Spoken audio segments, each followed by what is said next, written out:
an engineering team deploys a new machine learning model. In offline testing, its mathematical accuracy was practically flawless. But once live, the model's prediction accuracy quietly plummets. The team tears apart the code, looking for a flaw in the algorithm, but they won't find one there. The diagnostic data shows no flaws in the model code because the error originates inside the data infrastructure feeding it. Minor infrastructural misalignment instantly destroys algorithmic perfection. This specific engineering failure is known as training-serving skew. It happens when the historical data used for training and the live data used for predictions are processed by isolated codebases. Take a basic metric like average order value over the last 30 days. A data scientist might write a SQL batch script to calculate that 30-day window for training, while a software engineer writes a Python streaming script to calculate it for production. Microscopic discrepancies in how they handle time zones or null values create two different sets of math. The top batch pipeline and the bottom stream pipeline run in parallel, producing slightly different values for the exact same metric. The live production model is now evaluating a reality that diverges from what it was trained on, tanking prediction accuracy. Eliminating this skew is the sole reason the feature store architecture exists.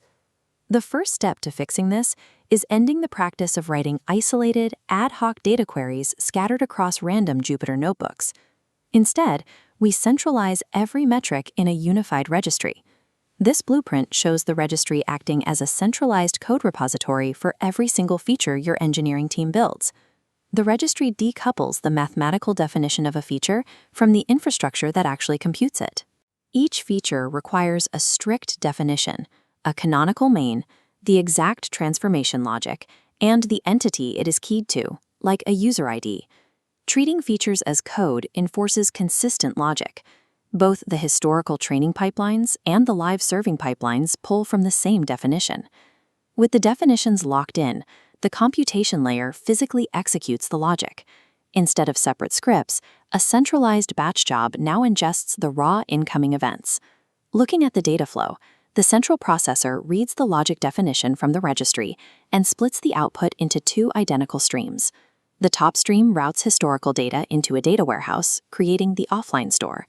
This store is optimized for the heavy, batch-scoring workloads required to train machine learning models at scale. Meanwhile, the bottom stream routes the exact same computed data into a low-latency key-value database. This is the online store. It discards the history and holds only the most recent value of a feature for live predictions.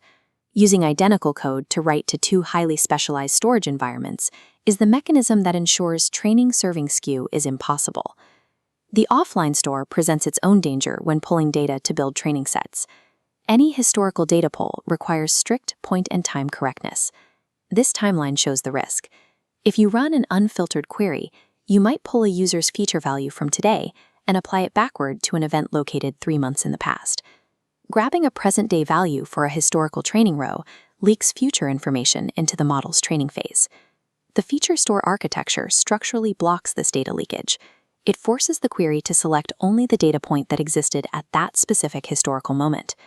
Without these constraints, your model will look highly accurate during training, but those offline metrics are an illusion. On the other end, the online store feeds the live prediction service in real time.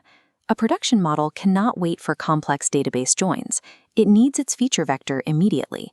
The prediction service requests the features, and the online store returns the exact values in under 10 milliseconds. This transaction must resolve in single digits to avoid slowing down the user experience. Achieving parity between these pipelines is only half the battle.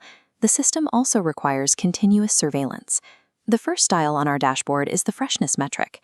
It ensures live models aren't serving predictions based on outdated data. The second dial tracks null rates to detect silent failures happening in upstream raw data pipelines. The third tracks distribution drift. We monitor these patterns to catch shifts in feature values over time before they skew your outputs. Database speed delivers the prediction, but the observability layer ensures that prediction is trustworthy. This dual store architecture is a rigorous piece of MLOps engineering, but for many teams, building this entire system from scratch is an expensive distraction and a case of premature optimization. Managed solutions like Feast or Databricks can handle the plumbing, though they bring their own licensing costs and vendor lock-in. The overhead of managing 2 databases and a registry usually outweighs the time saved when you only have 1 or 2 models. The return on investment typically shifts when 3 or more models start sharing a large pool of features. Comparing the enterprise architecture on the left to the lean setup on the right, we can see a much simpler alternative for smaller teams. A shared, rigorously tested computation library imported by both pipelines achieves exact logic parity with 0 infrastructure maintenance. You should only construct a distributed feature store when the operational friction of managing that shared library across multiple teams and dozens of features becomes more expensive than the infrastructure itself.